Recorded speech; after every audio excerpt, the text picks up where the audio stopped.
एक महत्त्वाची बातमी एकनाथ शिंदेंकडून रवींद्र चव्हाणांची अमित शहांकडे तक्रार करण्यात आल्याची सूत्रांची माहिती। रवींद्र चव्हाणांमुळे महायुतीत मिठाचा खडा पडत असल्याचं शिंदेंनी स्पष्ट केले।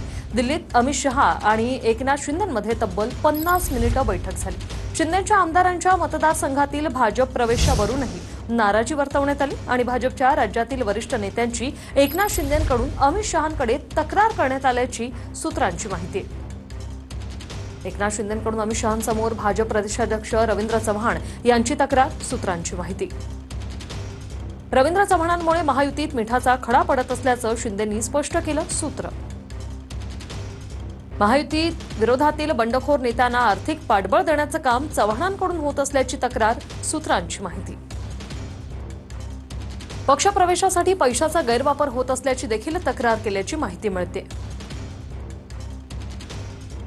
हे असं सुरू राहिलं तर येत्या निवडणुकीत महायुतीला नुकसान होण्याचीही भीती व्यक्त केली आहे।